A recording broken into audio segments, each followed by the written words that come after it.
pour aspirer à devenir une entreprise à visée régénérative, il est important de développer la culture de l'organisation apprenante, qui est un sujet que connaît bien Jean-Luc Guillou, qui est avec nous actuellement. Bonjour Jean-Luc. Bonjour.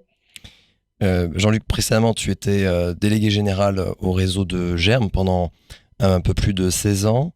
Et récemment, tu as cofondé l'entreprise Matkala pour justement accompagner les organisations sur le management de leur collectif.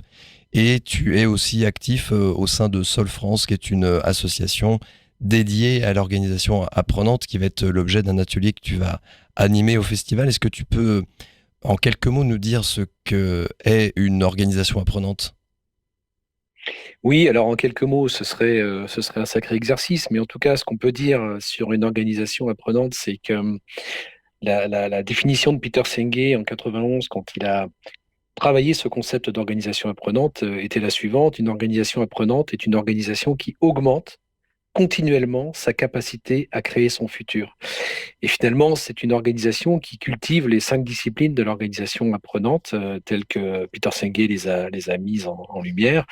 Le premier, c'est la maîtrise personnelle, c'est-à-dire qu'en fait, l'organisation permet à la fois de clarifier les visions individuelles, personnelles des individus dans une organisation, mais aussi la vision, l'approche de la réalité telle qu'elle est vécue par les membres d'une équipe, d'une organisation. La deuxième discipline, c'est la vision partagée, qui permet de garder le cap collectivement, puis de relier des individus ensemble autour d'une vision commune. La troisième discipline, c'est celle des modèles mentaux, celle qui consiste à prendre du recul sur les croyances, les préjugés, les modes de pensée, les schémas du passé aussi dans une organisation. La quatrième discipline, c'est celle de l'apprentissage en équipe, de l'apprenance en équipe en fait.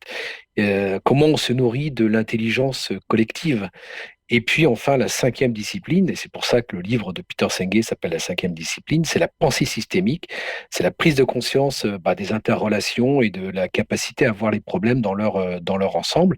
Et finalement, une organisation apprenante est une organisation qui est capable de clarifier ses aspirations, d'apprendre en équipe, de revisiter ses croyances, ses biais, de comprendre la complexité. C'est une organisation aussi qui a pour objet de réflexion, qui se prend pour objet de réflexion finalement et qui devient capable de produire ses propres connaissances, ses propres compétences. C'est une organisation aussi, au fil du temps, je me rends compte, qui considère que lorsque je travaille, j'apprends. Lorsque j'apprends moi-même, bien je travaille aussi. Et puis lorsque je forme les autres, à la fois je travaille et j'apprends. Et ça, c'est une organisation qui est capable de se mettre dans cette posture. C'est une organisation également qui détecte et corrige ses erreurs. Une organisation qui pense à une progression collective en organisant des apprentissages individuels et collectifs. Et surtout qui est capable de les capitaliser et de les diffuser, ces apprentissages, au sein de l'organisation. On aime bien dire chez Sol qu'une organisation apprenante, c'est une organisation dont le collectif il est finalement en perpétuel développement de projets, de potentiel humain de création, et ça permet d'investir dans une forme de développement continu du collectif. Et c'est une organisation aussi qui s'est créée des imaginaires collectifs, hein, de mettre des corps en mouvement, de créer des vibrations collectives, de donner l'envie de se réinventer individuellement et collectivement. C'est tout ça une organisation apprenante. Et l'atelier, comment il va se dérouler? L'atelier, il va se concentrer sur les équipes apprenantes, qui est une des dimensions de l'organisation apprenante. C'est le point de départ d'une organisation apprenante. Et l'atelier va permettre d'explorer ce sujet d'une équipe apprenante avec une démarche qui s'appelle Cap 5D, qui est une démarche qui a été lancée en 2023 par l'association Sol France pour accompagner des équipes en fait sur le chemin de l'apprenance.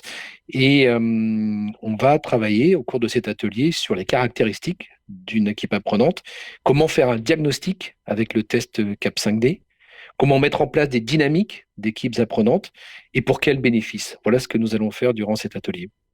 Merci beaucoup Jean-Luc Guillou. Et donc on se donne rendez-vous le 30 mai pour y participer avec grand plaisir.